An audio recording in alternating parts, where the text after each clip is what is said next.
जी जनाब, कल के लेक्चर से कोई क्वेश्चन।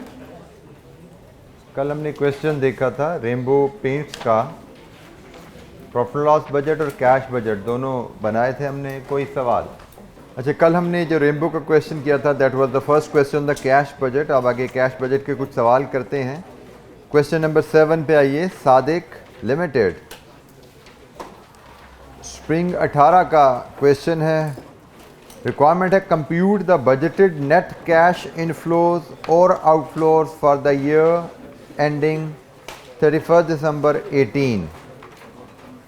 नेट कैश इनफ्लो या आउटफ्लो बनाना है हमने अगले साल के लिए 31 दिसंबर 18 के लिए। Assume there are 360 days in a year. Sadiq limited का डाटा पढ़ते हैं जी। It is in the process of preparation of budget for the year ending 31 December 18। Following are the extracts from the statement of P&L for the year ended 31 December 17। जो जिस recent year ख़त्म हुआ उसका P&L extract। Sales 30% cash थी, cost of goods sold, gross profit, operating expenses and net profit before tax। Raw material inventory as on 1st January, मतलब जिसका P&L उसके शुरू में, amounted to 152 million। There was no opening and closing inventory for the of work in process and finished goods। पिछले साल की बात कर रहा है, कोई ओपनिंग क्लोजिंग नहीं था। रॉ मटेरियल का ओपनिंग अवेलेबल है। SL follows FIFO method of valuation of inventories। Following are the projections to be used in the preparation of the budget। अगले साल का जो बजट बनाना है उससे रिलेटेड पिछले साल का P&L दे दिया, पिछले साल से रिलेटेड इन्फॉर्मेशन दे दी। अब अगले साल का हमें डाटा दिया जा रहा है। Selling price would be reduced by 5%. Further, credit period offered to customer would be reduced from 45 to 30 days। Credit period 45 days का क्या मतलब है, 30 days का क्या मतलब है, इस पर कल हमारी बात हुई। As a result, volumes of cash and credit sale are expected to increase by 10% and 5%। Volume का मतलब quantity। कैश की बढ़ेगी 10% और क्रेडिट सेल्स की बढ़ेगी 5%। Ratio of manufacturing cost was 532 for the raw material, labour and factory overhead respectively was. पिछले साल का जो डाटा है उसका ब्रेकअप है कॉस्ट ऑफ गुड्स सोल्ड में। मटेरियल लेबर ओवरहेड कितना था। All operating expenses and 20% of factory overheads are fixed. Operating expenses पिछले साल के 1250 से सारे फिक्स्ड हैं। फैक्ट्री ओवरहेड जो आप नोट नंबर 2 से मेजर कर सकते हैं पिछले साल के, उसका 20% फिक्स्ड है। Total depreciation for the year 2017, पिछले साल में डेप्रिसिएशन 100 मिलियन की थी। And the portion between manufacturing cost and operating expenses in the ratio of 7:3। जो 100 मिलियन की डेप्रिसिएशन का ताल्लुक 7/10 मैन्युफैक्चरिंग में था, 3/10 आपका ऑपरेटिंग में से था। डेप्रिसिएशन जो है 70-30 कर लीजिए आप। Raw material inventory will be maintained at 30 days of consumption up to 31 December. It was maintained at 45 days of consumption. पिछले साल 45 डेज की कंजम्पशन पे था, अब आप 30 डेज की कंजम्पशन पे आएंगे। Raw material prices and direct labour rate would increase by 10 and 6 respectively. Impact on all other costs would be 5%। Existing policy of payment to raw material supplier in 30 days is to be changed to 15 days। Other costs are to be paid in the month of incurrence। जी जनाब, ये सारा आपको पिछला P&L और अगली काफ़ी ज़्यादा information available है। एक तो फिर इसको रीड कीजिए, then will start working on the values.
Cash budget की आइटम्स जो हम यहाँ से आइडेंटिफाई कर सकते हैं, कैश रिसीट्स में कैश सेल्स हैं, क्रेडिट सेल्स हैं, पेमेंट्स में purchases, labour, variable overhead, fixed overhead and operating expenses. Receipt के बारे में हमने पढ़ा हुआ है, we should know the sales figure, we should know the terms. So cash sales के फिगर हम लेंगे और कैश सेल्स तो जिस पीरियड की सेल है उसी पीरियड में आ जाती हैं। क्रेडिट सेल्स की फिगर हम वर्कआउट करेंगे, टर्म्स उसने बता दी हैं, उसके मुताबिक हम कैश क्रेडिट सेल से कैश शीट्स ले पाएंगे। परचेजेस के लिए हमें चीज़ें चाहिए, परचेजेस कितनी है और पेमेंट टर्म्स क्या हैं। परचेजेस हमें वर्कआउट करनी पड़ेंगी, पेमेंट टर्म्स अवेलेबल हैं नोट नंबर 7 में। Whereas all other cost की कोई पेमेंट टर्म का जिक्र नहीं है, इसका मतलब जिस पीरियड का खर्चा है उसी पीरियड में पे हो जाएगा। हमें इनकी सिर्फ कॉस्ट ही डिटर्मिन करनी है, सिर्फ ख्याल ये करना पड़ेगा कि नॉन कैश इनमें कॉस्ट शामिल ना हो। एक्सपेंसेस जो बाकी हैं परचेज के अलावा जो पेमेंट्स हैं, हमें कॉस्ट की फिगर चाहिए, हमें नॉन कैश एलिमेंट चाहिए। पेमेंट टर्म के बारे में कोई जिक्र नहीं है क्वेश्चन में एक्सपेंसेस के बारे में, सो हम ज्यूम करते हैं शायद कि अगर क्वेश्चन में जिक्र ना हो, साइलेंट हो, तो हमारी असम्पशन होती है जिस पीरियड का खर्चा है उसी पीरियड में ही पे हो जाएगा। अच्छा ये स्टार्ट करते हैं सेल्स की फिगर से। हमें पिछले साल की सेल्स अवेलेबल है टोटल, उसमें से कैश कितनी है ये भी पता है। पिछले साल की सेल्स टोटल है 7,500, उसमें कैश कितनी है 30%। ये पिछले साल की कैश सेल्स आ गई। अब हमने देखना है कि अगला साल जो हमारा बजट जिसका करने जा रहे हैं उसमें क्या क्या चेंजेस आने वाली हैं। सेल्स में चेंजेस प्राइस और वॉल्यूम दोनों से आती है। सो हमें बताया गया है नोट नंबर 1 में कि प्राइस कम की जाएगी 5%। इसका मतलब कैश सेल्स प्राइस की वजह से 95% पे आएगी। और साथ ही में कहा गया है इसी नोट नंबर 1 में ही कैश सेल्स का वॉल्यूम बढ़ेगा 10% से। तो ये लीजिए 110% कर लीजिए या 1.1 कर लीजिए। आपकी कैश सेल्स अगले पीरियड में क्या होने वाली हैं, और कैश सेल्स जिस पीरियड की सेल्स उसी पीरियड में रिसीट्स कितनी है जी 2351.0025 मिलियन में डाटा हो तो हम 2 डेसिमल तक ले जाते हैं। This is the guideline. Cash sales जिस पीरियड की सेल्स उसी पीरियड में रिसीट। क्रेडिट सेल्स से रिसीट कितनी है उसके लिए वर्किंग बनानी पड़ेगी हमें। क्रेडिट सेल्स रिसीट के लिए हम टी काउंट से भी ले सकते हैं, स्टेटमेंट इक्वेशन से भी ले सकते हैं। Let's go for the T count. Balance brought down, credit sales, balance carried down and the cash is the balancing figure. All ये हम ट्रेड डेटर्स का अकाउंट बना रहे हैं। All figures are rupees in million post करेंगे हम। अगले साल हमारी क्रेडिट सेल्स कितनी होंगी, हम इसी के नीचे मैं यहाँ पर कैलकुलेट करूँ तो करंट पिछले साल हमारी क्रेडिट सेल थी 7500 का 70%। इनकी 5% जब प्राइस कम करोगे तो वॉल्यूम में इजाफा कितना आएगा 5%। लीजिए यहाँ से इनकी सेल्स की फिगर आ गई। क्रेडिट सेल्स हमारी क्या होंगी अगले साल 5236.88। ये आपकी अगले साल की क्रेडिट सेल्स आ गई। बजटेड सेल्स आपकी, बजटेड क्रेडिट सेल्स आपकी क्या है, पिछले साल की सेल्स हमें बताई गई हैं और उसमें पता है सेल्स में वॉल्यूम और प्राइस का चेंज आना है। तो हमें जो चेंजेस उसने वॉल्यूम की और प्राइस की बताई, हमने लास्ट ईयर सेल्स में उनको इनकॉर्पोरेट कर दिया। हमें बजटेड क्रेडिट सेल्स आ गई 5236.88। बैलेंस ब्रॉट डाउन, पिछले साल जिसका P&L में दिया गया है हमारा डेटर बैलेंस कितना होगा। नोट नंबर 1, नोट नंबर 1 में बताया गया है कि पिछले साल आपका डेटर डेज कितने थे 45 डेज। पिछले साल आपके डेटर 45 डेज में पैसा देते थे, इसका मतलब आपका डेटर बैलेंस पिछले साल कितना होगा? 45 डेज की सेल्स के बराबर। तो यहां पे मैं 1.1 वर्किंग के लिए इधर ही मैं कैलकुलेट कर देता हूं।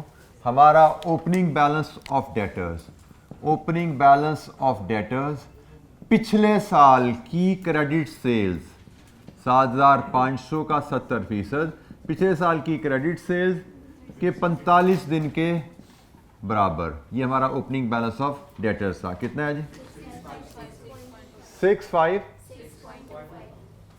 656.25। ये हमारा जी opening balance 656.25 brought down.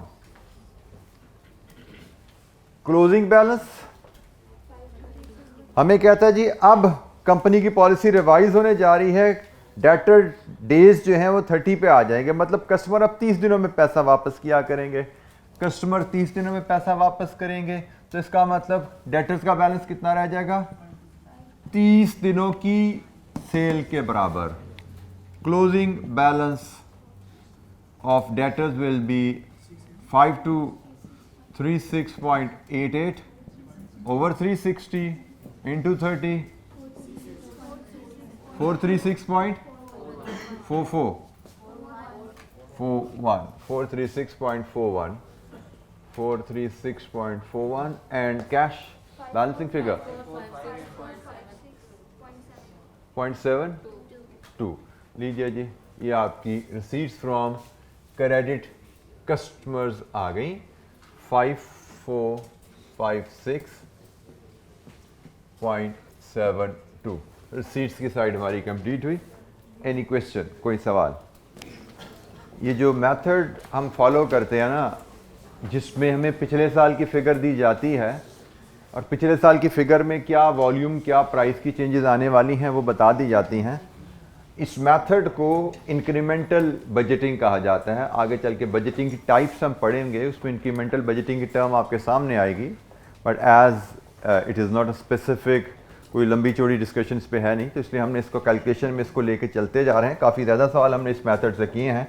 Term मैं पहली दफ़ा आपको बता रहा हूँ कि पिछले साल की फिगर दी जाए आपको, पिछले साल की फिगर को बेस बना के अगले साल के लिए आप उसमें एडजस्टमेंट डाल दीजिए, वॉल्यूम की, प्राइस की या एनी अदर फैक्टर की।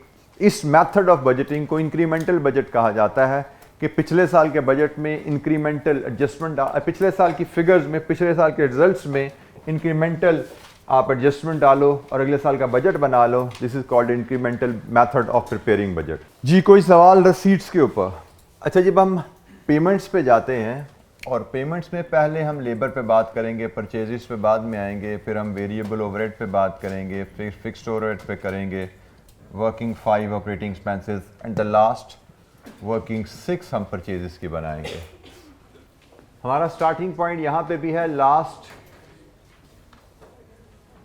Years labour cost. Last year labour cost हमारी क्या रही? कॉस्ट ऑफ गुड्स सोल्ड का 3/10 या 30%। कॉस्ट ऑफ गुड्स सोल्ड पिछले साल थी 4,000, इसका 3/10 या 30% क्या लीजिए। पिछले साल की लेबर कॉस्ट हमारी 1200 मिलियन थी। This is the starting point. Labour cost fix cost है, वेरिएबल? वेरिएबल कॉस्ट है। वेरिएबल कॉस्ट में जो चेंजेस आती हैं दो अंदाज से आती हैं, एक वॉल्यूम से, एक रेट से। तो लेबर का रेट कितना बढ़ेगा अगले साल? लेबर का रेट बढ़ेगा 6%। नोट नंबर 5, नोट नंबर 5 में बताया गया है लेबर की कॉस्ट 6% से बढ़ेगी। और लेबर के आवर्स जिसका ताल्लुक वॉल्यूम से है वो कितनी बढ़ेंगी? वॉल्यूम कितना बढ़ेगा? वॉल्यूम आपका कैश सेल्स का बढ़ने का पैटर्न 10% है, क्रेडिट सेल्स का बढ़ने का अंदाज 5% है, और हमारी लेबर का ताल्लुक कैश एंड क्रेडिट सेल्स दोनों से है। अब इसको प्रेजेंट करने के कई तरीके हो सकते हैं। हम तो अभी तक यूज्ड टू थे कभी पिछले साल की लेबर कॉस्ट मिल जाए उसमें वॉल्यूम का चेंज डाल दो, उसमें प्राइस का चेंज डाल दो, अगले साल की कॉस्ट आ जाएगी। ऐसा ही है ना। अब प्राइस के चेंज का तो कोई दिक्कत नहीं है, वॉल्यूम के चेंज दो हैं, क्योंकि हमारी लेबर कॉस्ट कैश सेल्स पे भी लग रही है, उनको बनाने में भी लेबर लग रही है, क्रेडिट सेल के लिए जो प्रोडक्ट बन रही है उनके लिए भी लेबर लग रही है। कैश सेल्स की ग्रोथ 10% है, क्रेडिट की 5% है, दो ग्रोथ आ गई है, क्या करें? There are number of ways to deal with it. One way could be, आप एवरेज ग्रोथ ले लो, आप एवरेज ग्रोथ ले लो, ठीक है, लेकिन सिंपल एवरेज नहीं, वेटेड एवरेज, क्योंकि आपकी 70% सेल्स क्रेडिट है, आपकी 30% सेल्स कैश है। जो क्रेडिट सेल्स हैं जो कि 70% हैं, उन्होंने ग्रो करना है 5% से, और जो कैश सेल्स आपकी 30% हैं, उन्होंने ग्रो करना है 10% से। तो सिंपल एवरेज 5 + 10/2 नहीं कर सकते आप।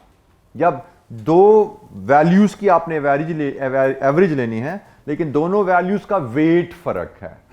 जो 5% ग्रोथ है क्रेडिट सेल्स की, उसका वेट 70% है, और जो 10% ग्रोथ है कैश सेल्स की, इसका वेट 30% है। तो आप सिंपल 5 + 10/2 नहीं करते, आप एवरेज इस तरह लेते हो। ये कितना आता है?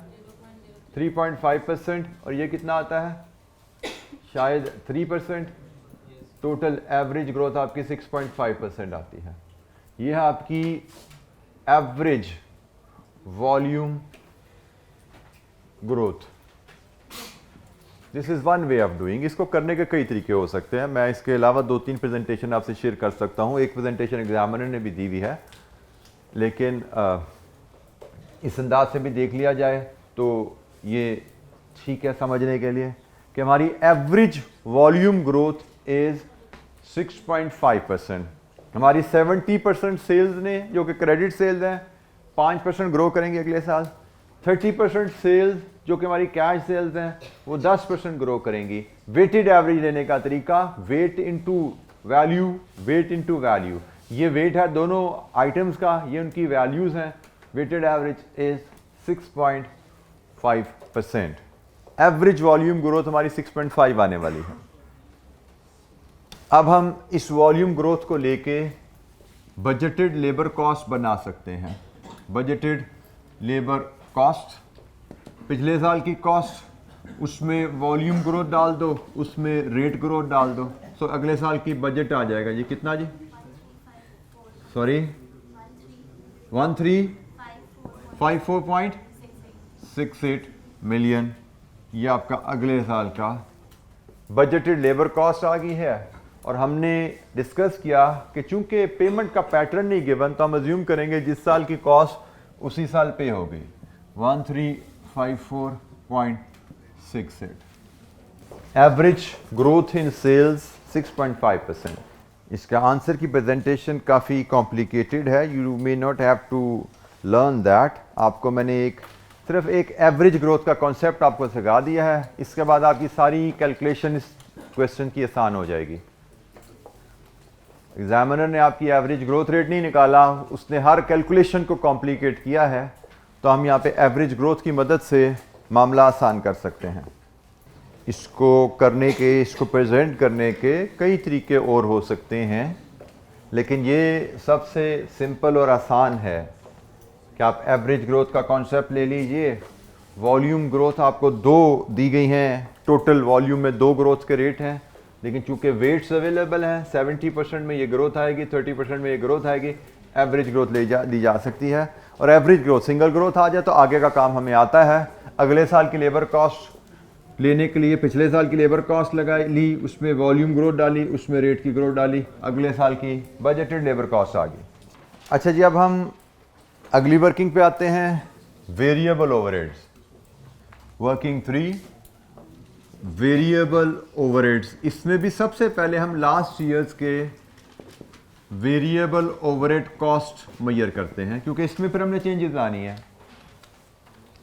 लास्ट ईयर के ओवरहेड्स कितने थे? 4000 का 2/10। ये तो है लास्ट ईयर के टोटल ओवरहेड्स। उसने कहा नोट नंबर 2 में ratio of manufacturing cost is 2/10 for factory overhead. Note number 2 में 2/10 आपको फैक्ट्री ओवरहेड की इंफॉर्मेशन मिली। इसके बाद आप जाइए नोट नंबर 3 में, जिसमें वो कहता है कि फैक्ट्री ओवरहेड में 20% फिक्स्ड है। इसका मतलब फैक्ट्री ओवरहेड का 80% हमें वेरिएबल चाहिए। तो लास्ट ईयर ओवरहेड्स 4000 के 2/10 है और 2/10 है, इसका 80% वेरिएबल है। तो लास्ट ईयर वेरिएबल ओवरहेड कितने हैं? 640। ये लास्ट ईयर के वेरिएबल ओवरहेड्स हैं 640 million.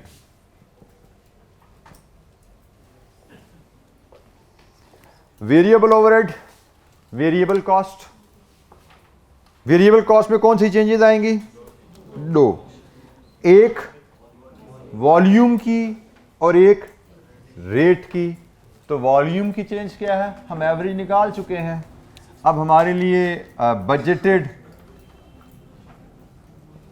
Variable overhead cost, last year cost लीजिए, इसमें वॉल्यूम की चेंज डालिए, इसमें कॉस्ट की चेंजेस, वेरिएबल ओवरहेड कॉस्ट की चेंजेस 5%। बनाइए, यहां से क्या आती है जी? 715.68। ये लीजिए जी, ये आपकी वेरिएबल ओवरहेड की figure 715.68 million.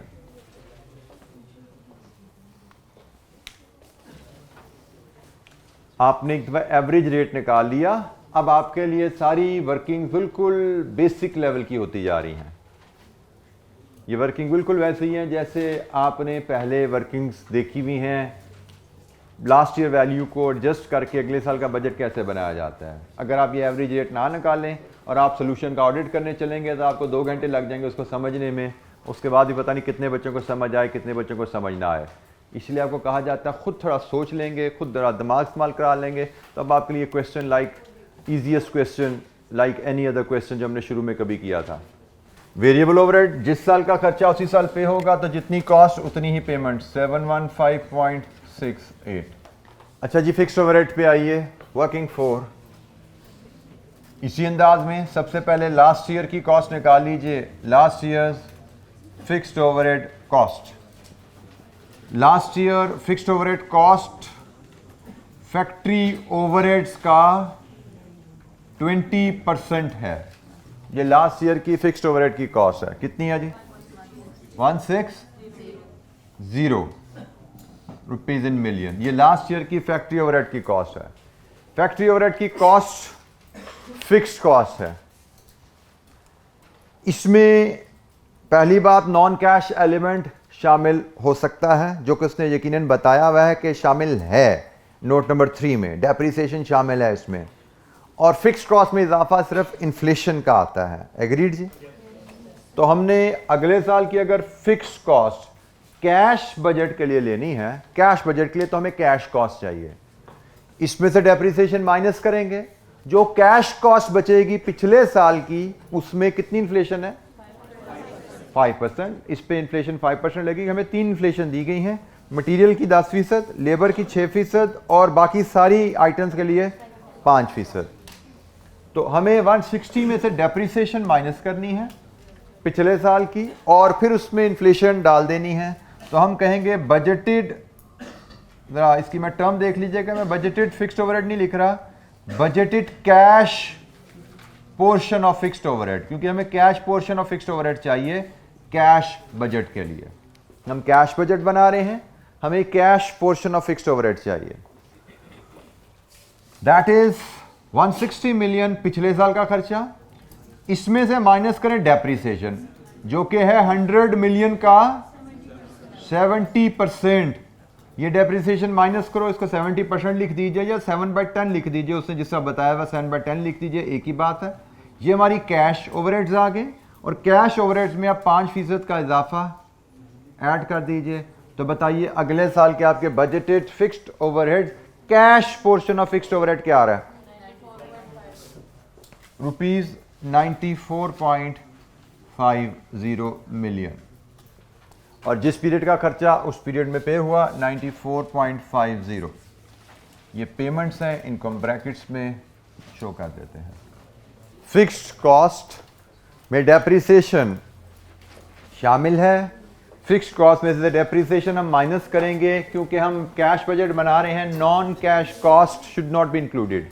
Non cash cost minus करेंगे 7/10 मैन्युफैक्चरिंग डेप्रिसिएशन है। बाकी जो कॉस्ट बचेगी उसमें हमने 5% की इन्फ्लेशन लगानी है। ये ब्रैकेट में मिस कर गया। हमने 160 में से 70 मिलियन माइनस किया और उस पर फिर 5% की इन्फ्लेशन लगाई। Any question? अच्छा जी, next values operating expenses. Operating expenses के बारे में हमें अगले साल की कॉस्ट का पता होना चाहिए और कैश कॉस्ट का पता होना चाहिए। पिछले साल की कॉस्ट 1250 है, इसमें डेप्रिसिएशन शामिल है। नोट नंबर 3 के मुताबिक वो माइनस करनी है और इसमें फिर इन्फ्लेशन लगनी है। सो वर्किंग 5 हमारी बजटेड कॉस्ट आएगी 1250 माइनस 100 का 3/10 और इसका फिर 5% इन्फ्लेशन। कितनी आएगी अगले साल कॉस्ट? 1281.00 मिलियन। ये जी हमारी अगले साल की ऑपरेटिंग एक्सपेंसेस। जिस साल का खर्चा उसी साल पे। ऑपरेटिंग एक्सपेंसेस फिक्स्ड हैं। फिक्स्ड कॉस्ट पे सिर्फ इन्फ्लेशन का इम्पैक्ट आता है, वॉल्यूम का इम्पैक्ट सिर्फ वेरिएबल कॉस्ट पे आता है। वॉल्यूम के ऊपर वेरिएबल कॉस्ट पे वॉल्यूम प्लस इन्फ्लेशन दोनों इम्पैक्ट आते हैं। फिक्स्ड कॉस्ट पे सिर्फ इन्फ्लेशन का इम्पैक्ट आता है, नो वॉल्यूम इम्पैक्ट। जी एनी क्वेश्चन, कोई सवाल? अच्छा जी, अब लास्ट आइटम हमारी परचेजेस की। हमें परचेजेस के अगेंस्ट पेमेंट कितनी करनी है?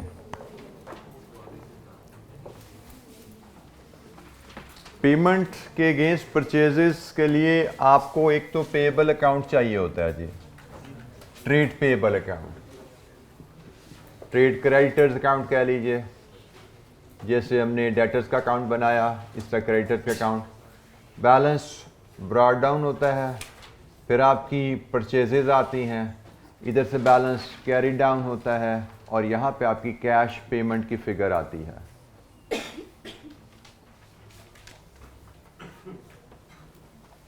अच्छा, अब यहाँ पे हमारे इनमें से कोई फिगर अवेलेबल है? हमें ये फिगर तो वर्कआउट करनी है जो हमारी बैलेंसिंग फिगर आने वाली है।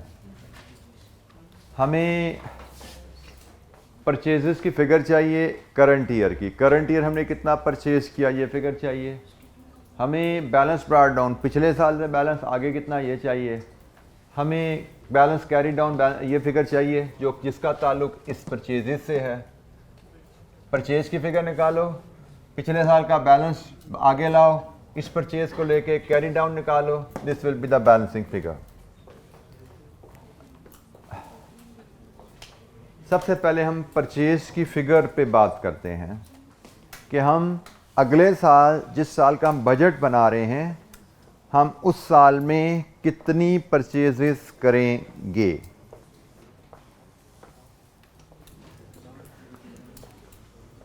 परचेजेस की फिगर कहाँ से आती है? याद है कल हमने एक इक्वेशन रिकॉल की थी, consumption plus closing stock minus opening stock. लेकिन फिर फाइफो का चैलेंज आया था, फाइफो का मसला आ गया था, फिर हमने इसको मैनेज करना सीखा था। परचेजेस की फिगर हम कैसे निकालें उस पर हमारी बात हुई थी। तो यहाँ पे भी वही बात है जो हमने कल सीखी थी। परचेज की फिगर 6.1 हम लेंगे। सबसे पहले 6.1 raw material consumption at 2017 prices, consumption at 2017 prices. इसमें से फिर हम लेस कर देंगे opening stock consumed, then we will have opening stock consumed. इसके बाद हमें मिलेगा raw material consumption from current from the 2018। यही था जी पैटर्न हमारा। देन नेक्स्ट क्या किया था हमने, इस कंजम्पशन में इन्फ्लेशन डाली थी, इन्फ्लेशन का इफेक्ट डाला था इसमें, क्योंकि इसमें 2017 की प्राइसेस थी तो इन्फ्लेशन डाल के हम कंजम्पशन को ले गए थे रॉ मटेरियल कंजम्पशन एट 2018 की प्राइसेस पे। ये हमारे पास कंजम्पशन आ गई थी 2018 की प्राइसेस पे, लेकिन करंट वाली। नेक्स्ट क्या था, नेक्स्ट क्या था जी,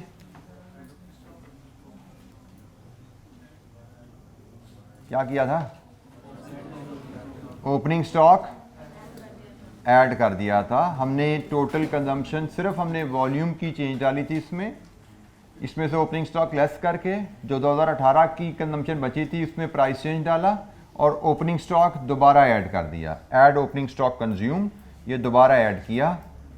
तो अब हमारे पास असल फिगर जो रॉ मटेरियल कंजम्पशन की बनती है वो बनी थी। रॉ मटेरियल कंजम्पशन की फिगर ये आई थी, total raw material consumption. Total raw material consumption की फिगर हमारी यहाँ से बनती है। अच्छा, नहीं हमने खैर ऐसे भी कर सकते हैं, लेकिन ये मुझे लग रहा है थोड़ा लंबा हम कर रहे हैं। चलें पहले हमने इक्वेशन बनाई, इसके हिसाब से कर लेते हैं, फिर इसका हम शॉर्ट मेथड भी देखते हैं। Raw material consumption at 2017 prices. पिछले साल की कंजम्पशन कितनी थी हमारी, 4000 का 5/10, ये पिछले साल की कंजम्पशन है। इसमें सिर्फ वॉल्यूम का चेंज डाल दो, वॉल्यूम का चेंज डालो, प्राइस का चेंज ना डालो। तो कितनी कंजम्पशन आई जी, 2130। ओपनिंग स्टॉक कितना था जी हमारा, ओपनिंग स्टॉक कहां से लेंगे जी हम, ओपनिंग स्टॉक के बारे में इंफॉर्मेशन है जी हमें note number 4। Raw material inventory would be maintained at 30 days of consumption. Raw material inventory would be maintained at 30 days of consumption. तो ओपनिंग स्टॉक हमारा 2017 की कंजम्पशन पे बेस करेगा ना। तो 2017 की कंजम्पशन थी 4000 का 5/10 और ओपनिंग स्टॉक 30 days है, तो 30/360 यही है जी ओपनिंग स्टॉक। 5/10 है ये, 5/10, और ये 30/360। रॉ मटेरियल 45, पॉलिसी मैंने गलत प्लेस पिक किया। Raw material inventory would be maintained, हाँ जी पिछले साल तो 45 थी, माई मिस्टेक जी। क्लोजिंग स्टॉक 30 पे निकलना है, ओपनिंग स्टॉक तो 45 पे है, 45। ये है जी पूरे साल की कंजम्पशन। तो 45 डिवाइड बाई 360 करें, एक दिन की कंजम्पशन, 45 दिन की कंजम्पशन कितनी है जी, 250 जी। यहां से कितनी बची है, 1880। इसमें इन्फ्लेशन डाली है मटेरियल की, मटेरियल की इन्फ्लेशन इज 10% जी। Next year raw material consumption 2018 की क्या आई, 2068। इसमें ओपनिंग स्टॉक दोबारा ऐड कर दीजिए 250, तो ये आपकी टोटल कंजम्पशन रॉ मटेरियल की आ गई 2318। ये कंजम्पशन मैं इस फॉर्मेट में मेरे जहन में, और आपने भी शायद इसको कल से इसलिए फॉलो कर लिया कि कल हम पीएनएल भी बना रहे थे। कल हम पीएनएल बना रहे थे, मैं कंजम्पशन की फिगर चाहिए थी। यही फिगर वो है जो पीएनएल में जाती है। हम यहाँ पे पीएनएल नहीं बना रहे, बट चलें फिगर आ गई है, इसको लेके चलते हैं आगे। हम कंजम्पशन हमारे पास है। अब यहाँ से हमने जाना है परचेजेस पे। हमें बेसिकली ये फिगर ना, मैं पीएनएल वाली वर्किंग हमने बना दी है। हमें कैश बजट वाली वर्किंग जो चाहिए थी, जो कल हमने बनाई थी, मुझे लगता है हमें उसकी तरफ जाना चाहिए। इससे ज़रा कॉम्प्लिकेट आगे चीज़ें हो जाएंगी। ये पीएनएल में रॉ मटेरियल कंजम्पशन जो कल हमने निकाली थी वो है, लेकिन अगर आपको याद हो कल हमने कैश बजट के लिए भी एक वर्किंग की थी। हमें उस वर्किंग को यूज़ करना है। काइंडली इस वर्किंग को अगर आप डिस्कार्ड करें, that working was much simpler. That was working was raw material consumption, बोलते जाइए क्या वर्किंग थी कल जी, एट 2017 प्राइसेस, इसमें हमने ऐड किया था closing stock of raw material, फिर इसमें से लेस किया था हमने opening stock of raw material, फिर हमें यहाँ पे मिली थी कंजम्पशन परचेजेस, हमें मिली थी raw material purchases at 2017 prices. हमने इस परचेज में डायरेक्ट इन्फ्लेशन 1.1 ऐड करके हम रॉ मटेरियल परचेज 2018 की प्राइस पे ले सकते हैं। ये वर्किंग कल हमने यूज़ की थी, मेरे भी जहन में और आपके भी जहन में वो वाली वर्किंग आई। कल हमने दोनों वर्किंग की थी बेसिकली, ये वर्किंग भी की थी, ये वर्किंग भी की थी। ये पीएनएल के लिए हमें चाहिए थी, ये पीएनएल फिगर है। कल हमने ये वर्किंग भी की थी, कल हमने ये वर्किंग भी की थी। मैं अभी रिकॉल करते हुए उसी वर्किंग की तरफ चला गया, आपने भी उसी को फॉलो कर लिया, but that working is not required here. ये वर्किंग करेक्ट है, बट ये वर्किंग पीएनएल की रॉ मटेरियल की कंजम्पशन निकली है। रेनबो में कल हमने जो पीएनएल बनाया था, यहाँ पे हमें पीएनएल बनाना नहीं है, इस वर्किंग की हमें ज़रूरत नहीं है। हमारे लिए वर्किंग इस वक्त जो रेलेवेंट है वो ये वर्किंग है जिसका फॉर्मेट मैंने शो किया। इसको फिलहाल मैं डिस्कार्ड कर रहा हूँ। पीएनएल होता तो हम इसको यूज़ करते। यहाँ से आगे लेके जाना, इस फिगर पे आना, दैट विल बी कॉम्प्लिकेटेड, जिसमें आप कंफ्यूज हो सकते हैं, इसलिए मैं इसको नहीं छेड़ा। इसको मैं यहीं पे डिसकंटिन्यू कर रहा हूँ। ये फिगर मैं यहीं से ले रहा हूँ जी। Raw material consumption last year price 2130, opening stock of raw material 250, closing stock 45 days of consumption, इसका 45 डेज कंजम्पशन निकाल लीजिए।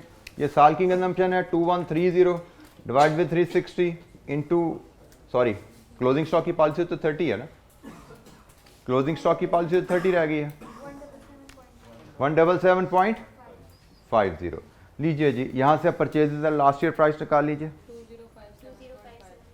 57.50, इसमें इन्फ्लेशन डाल दीजिए 2263.25 परचेजेस की फिगर 2263.25।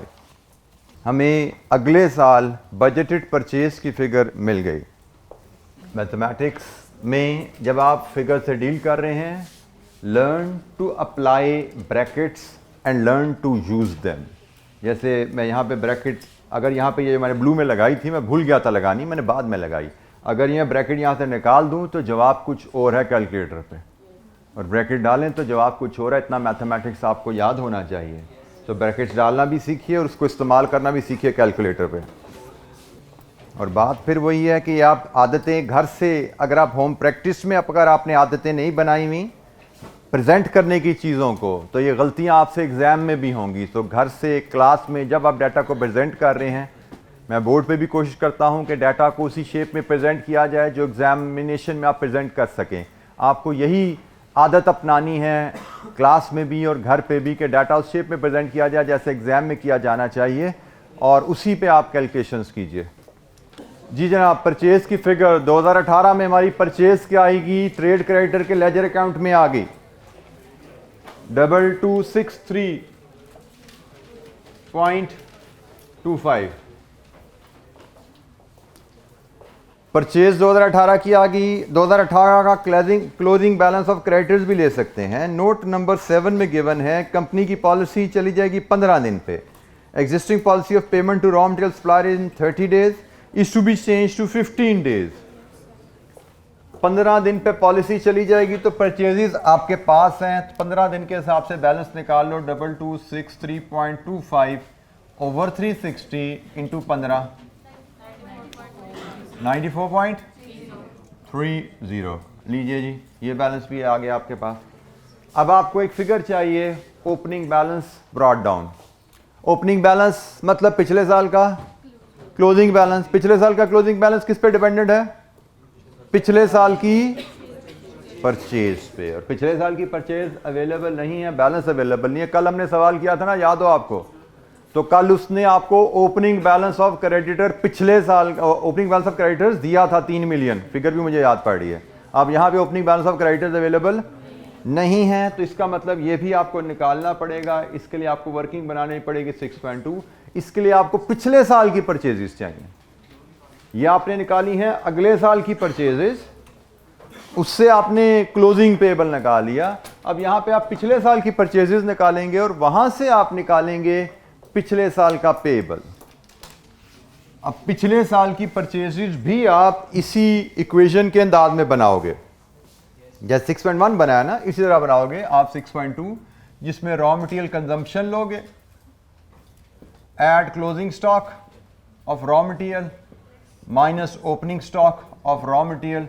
कंजम्पशन 2017 की है और यहां से आपको रॉ मटेरियल परचेज 2017 की मिल जाएगी।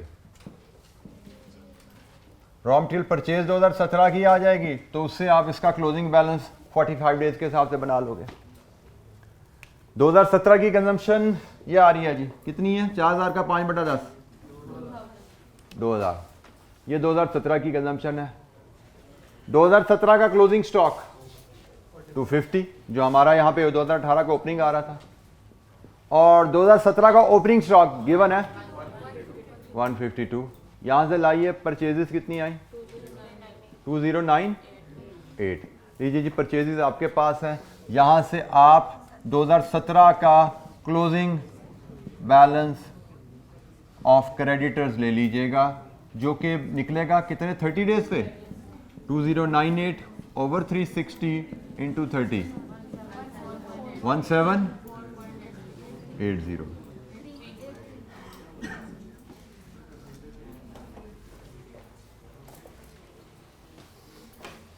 2018 में आपका ओपनिंग बैलेंस ऑफ पेबल्स 2017 का क्लोजिंग बैलेंस ऑफ पेबल है। 2017 का क्लोजिंग बैलेंस ऑफ पेबल्स 2017 की परचेजेस पे बेस्ड है। 2017 की परचेजेस आपको गिवन नहीं है, तो यहां पे आपको 2017 की परचेजेस भी बनानी पड़ी। वर्किंग वही है, consumption plus closing stock minus opening stock. 2017 में प्राइस का चेंज क्या आया वो हमें नहीं पता, हम अज्यूम करेंगे जीरो है। 2018 में तो हमें पता है ना प्राइस चेंज है, तो हमें इसको प्राइस के हिसाब से एडजस्टमेंट करनी पड़ी। लेकिन 2017 में कोई प्राइस चेंज का फर्क नहीं पता, तो हम अज्यूम करेंगे सारी प्राइसेस सेम है, कोई इसको डिफरेंशिएट करने की जरूरत नहीं है।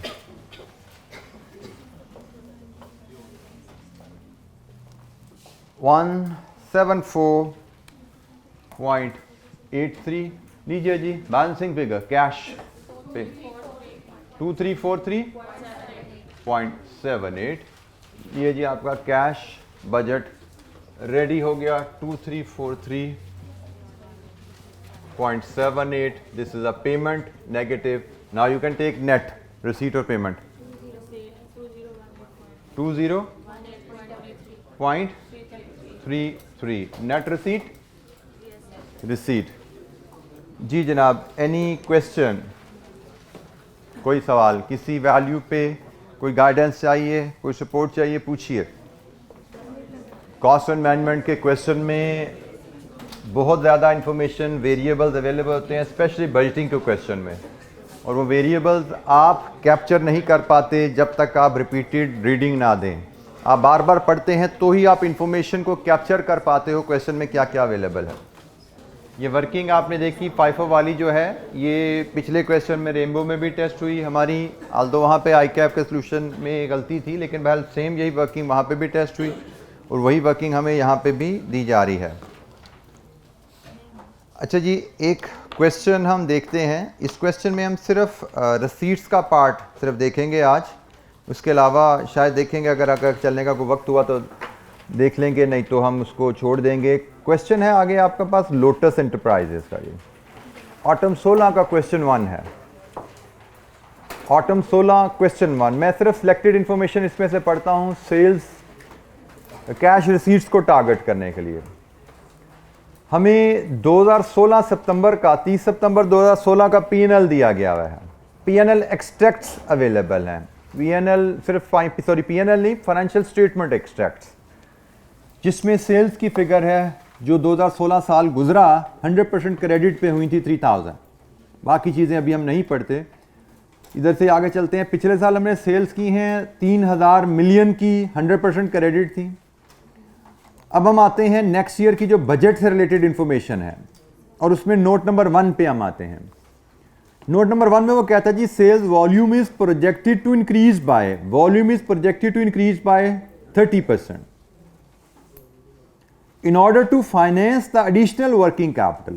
जब सेल वर्किंग कैपिटल से मुराद क्या होती है इसको हम आगे चल के पढ़ेंगे, बट प्राइमरली वर्किंग कैपिटल से मुराद ली जाती है investment required in current assets. Primarily detail में आप बीएफडी में इसको देखेंगे, लेकिन यू शुड नो जब सेल्स बढ़ती है तो आपके डेटर्स भी बढ़ जाते हैं। ज़्यादा लोगों को उधार पे बेचना पड़ेगा ना आपको, तो ज़्यादा लोगों से पैसे आपके पास फंस जाएंगे, तो आपकी इन्वेस्टमेंट, जारी बात है जिनको चीज़ें बेचते जा रहे हो पैसे नहीं आ रहे, जितनी ज़्यादा चीज़ें बेच रहे हो उतने ज़्यादा पैसे ब्लॉक होते जा रहे हैं आपके। तो जब सेल्स बढ़ती हैं तो हम कहते हैं हमारी इन्वेस्टमेंट इन करंट एसेट्स बढ़ती है, जिसको हम वर्किंग कैपिटल इन्वेस्टमेंट भी कहते हैं। सेल्स बढ़ने के लिए ना सिर्फ हमारे डेटर्स बढ़ जाते हैं, बट सेल्स बढ़ने के लिए एडिशनल प्रोडक्शन करने के लिए हमें एडिशनल इन्वेंट्रीज भी रखनी पड़ती हैं। तो additional inventories, additional debtors, additional cost, additional cash, everything will grow, investment, overall investment will grow. उसके लिए अब वो कह रहा है कि आपको in order to finance the additional working capital the management has decided to adopt the following measures. Introduce cash sales, कि भाई हमारी सेल्स में बढ़ना है तो कैश, क्रेडिट सेल में तो पैसा फंस जाता है, जाके चीज़ बना के बेच देते हो पैसा ही नहीं आता, तो कैश सेल्स इंट्रोड्यूस की जाए, चाहे चीज़ बेचें कुछ तो पैसे फौरन आया करें ना। तो उसने कही कैश सेल्स लाई जाए, 2% डिस्काउंट देंगे, 20% कस्टमर हमसे कैश पे लेंगे। The present average collection period, मतलब नॉर्मली डेटर्स आपको 45 दिन में पैसे देते हैं। Ally has decided to improve followups which will ensure collection within 40 days. 40 दिन में पैसे आएंगे जी, अब हम अगले साल कलेक्शन जल्दी करेंगे। ये भी आपको याद रखना है कि डेटर कलेक्शन डेज कम होने का मतलब डेटर बैलेंस कम हो जाएगा, क्योंकि आपको क्या समझाया, 45 डेज कलेक्शन पीरियड का मतलब है कि डेटर बैलेंस 45 दिन के बराबर है। इसका मतलब 45 दिन के बराबर पैसा आपका डेटर्स में ब्लॉक है। अगर आप डेटर कलेक्शन कम कर लोगे, डेज कम कर लोगे, तो डेटर बैलेंस कम हो जाएगा। डेटर बैलेंस कम होने का मतलब अब आपकी करंट बैलेंस शीट में करंट एसेट्स आपके कम हो गए हैं, आपके funds invested in debtors, funds invested in current assets कम हो गए हैं। तो वो कह रही है अगले साल हम प्लान करेंगे, करंटली हम 45 दिन में चीज़ें पैसे रिकवर कर पाते हैं, आइंदा हम 40 दिन में लाएंगे। हम जी सिर्फ इसी इंफॉर्मेशन पे बेस करते हुए प्राइस, उसने कहा जी सिर्फ कैश सेल्स की बदले की 2% डिस्काउंट आएगा, और अदरवाइज प्राइस में कोई चेंज नहीं है। पिछले साल की प्राइस गिवन है हमें, अगले साल का वॉल्यूम चेंज बता दिया, अगले साल का प्राइस चेंज सिर्फ कैश का बता दिया, अगले साल का डेटर्स की पॉलिसी, कलेक्शन पॉलिसी है वो बता दी। तो हम यहाँ पे सिर्फ कैश सेल्स और क्रेडिट सेल्स से रिसीट्स मेजर करने चलते हैं। बाकी डाटा हम बाद में पढ़ेंगे, बाद में नेक्स्ट लेक्चर में इस पे बात करेंगे। फिलहाल ये दो वैल्यूज हम मेजर करने जा रहे हैं जी। कैश सेल्स अगले साल हमारी कितनी होंगी? पिछले साल की सेल 3000 है, सेल्स में इजाफा आ जाएगा 30% का, अगले साल की सेल आ गई। इसमें से कितनी कैश है? 20%। फुल प्राइस पे है, 2% डिस्काउंट पे। अगले साल हमारी कैश सेल्स कितनी होंगी? जितनी कैश सेल्स उतनी रिसीट। वैल्यू बोलिए। 764.4।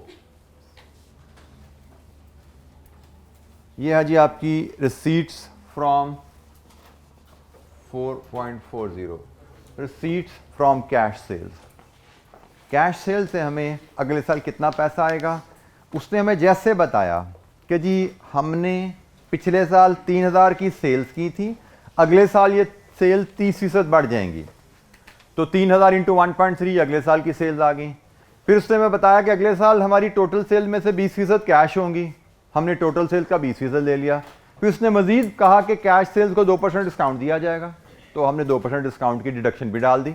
तो कैश सेल से कितना पैसा आएगा हमें पता लग गया, 764.40। जैसे जैसे उसने हमें एडजस्टमेंट बताई, वैसे वैसे हम ज़रब तकसीम करते जाते हैं और वैल्यूज़ हमारी आ जाती हैं बजटिंग में। This is the key statement पढ़िए और मल्टीप्लाई डिवाइड करने के लिए राइट वैल्यूज़ चूज़ कीजिए। क्रेडिट सेल से रिकवरी हम फॉर्मेट बनाते हैं, लेजर का आपसे शेयर करता आ रहा हूँ मैं। बैलेंस ब्रॉट डाउन होता है, यहाँ पे क्रेडिट सेल्स आती हैं, बैलेंस कैरिड डाउन होता है, और cash is the balancing figure.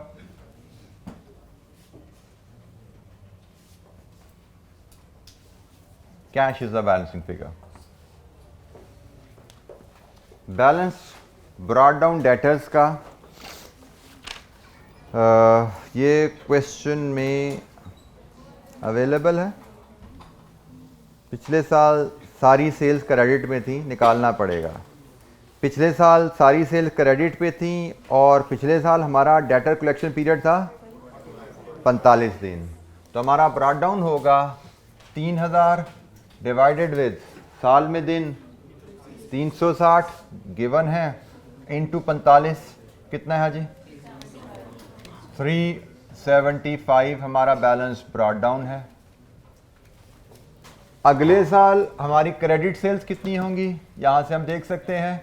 अगले साल टोटल सेल होंगी 3000 इंटू 1.3 और इसका 80% क्रेडिट होगा, प्राइस का कोई फर्क नहीं होगा। कितनी होगी जी 3120। और अगले साल हमारा डेटर पीरियड कलेक्शन कितने दिनों में होगी 40 डेज। 3120 divide with 360 into 40 340.67। लीजिए जी बैलेंसिंग फिगर कैश 3148.33। ये जी हमारी रिसीट्स की दो वैल्यूज़ हैं, कैश सेल्स के अगेंस्ट रिसीट्स और क्रेडिट सेल्स रिसीट्स।